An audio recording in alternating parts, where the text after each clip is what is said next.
काल पुण्यात जे काही घडलेली घटना आहे ती आपल्या सर्वांनाच माहिती आहे.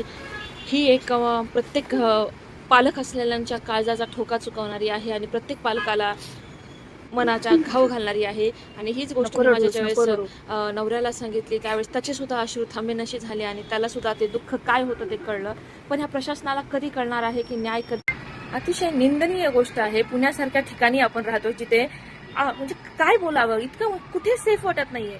ही नसरापूरचं जे प्रकरण घडलेलं आहे हे प्रत्येक पालकाला अतिशय धोका चुकवणारा आहे. मग काळजाचा एक पुरुषही एवढा ढसाढसा रडतोय म्हणजे विचार करा तुम्ही किती वाईट गोष्ट आहे. प्रत्येक पॅरेंट्स लोकांना या गोष्टीचा त्रास समजू शकतो की काय आहे ही सिच्युएशन. मी रात्रभर झोपलेली नाहीये. आमच्या नवले ब्रिजच्या इथे जेव्हापासून मी मोर्चा पाहिलेला आहे, माझंही छोटंसं बाळ आहे, मलाही जाण्याची खूप इच्छा होती त्या मोर्चाला, पण मी नाही जाऊ शकले. एक 65 वर्षाचा माणूस एका 2.5-3.5 वर्षाच्या मुलीवर असा अत्याचार करतो. पहिली तर गोष्ट अशी आहे, ही न्याय व्यवस्था काय आहे? त्याला पॅरोलवर सुट्टी कोण देतं? कशामुळे तुम्ही त्याला सुट्टी देऊ शकता? त्याला जर पहिल्याच वेळेस प्रॉपर सजा दिली असती तर आज आज त्या बाळाचा जीव वाचला असता. म्हणजे काय तुमची माणुसकी, काय तुमचा विचार चालू आहे? तुम्हाला ना वर्षाचं बाळ कळतंय ना, 1.5 वर्षाचं कळतंय ना, 2.5 वर्षाचं कळतंय ना, वयोवृद्ध झालेली म्हातारी कळतीये. तुम्ही इतके घाण कसे विचार घेऊन चाललेला आहात? अशांना तुम्ही खरंच पब्लिकच्या ताब्यात द्या. जो काही काल मोर्चा झालाय त्या पब्लिकच्या हातात द्या. ते बरोबर न्याय व्यवस्था करतील आणि या जरा कोर्ट कचेरींना पण आराम मिळेल. जे पेंडिंग केस पाडत चाललेले ना सगळे केसेस 2 महिन्याखालीच आपण एक बघितलं, फलटणचं प्रकरण झालं. किती अशा गोष्टी घडल्यात. कधी तुम्ही न्याय देणार आहेत? त्यांचे आई बाप आलेल्या सगळ्या नेते मंडळींजवळ पाया पडतायत आमच्या लेकरांना न्याय द्या म्हणून. कशाला तुम्ही हे करताय? द्या त्या पालकांच्या हातात ते जे काही करतील. पूर्ण प्रोटेक्शन मध्ये तुम्ही गुन्हेगार घेऊन जाता आणि सोडून देता.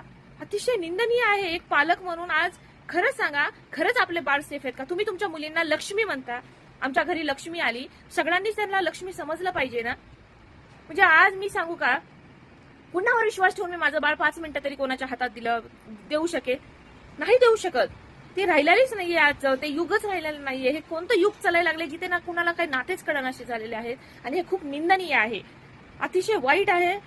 याच्यावर कठोर ऍक्शन घेतली पाहिजे आणि मुलींनी ना सेफ राहण्यासाठी काहीतरी करा ह्या न्याय व्यवस्थेने. नाहीतर जे महाराजांनी केलेलं आहे ना तसे काहीतरी उपाय करा आणि अशा गुन्हेगारांच्या ना काळजाला ठोका येऊ द्या पुढच्या वेळेस गुन्हे करताना. फालतू गोष्टी झालेल्या आहेत. काय त्या आई वडिलांच्या काळजाचा किती घाला घालणार तुम्ही?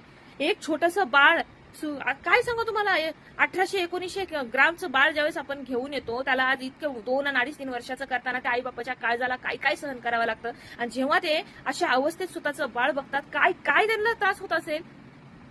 हे आता बास झालं. आम्ही न्याय देऊ म्हणण्यापेक्षा काहीतरी कठोर करा, निर्णय घ्या. आणि पालकांना सिक्युरिटी फील झाली पाहिजे. एका मुलीच्या पालकांना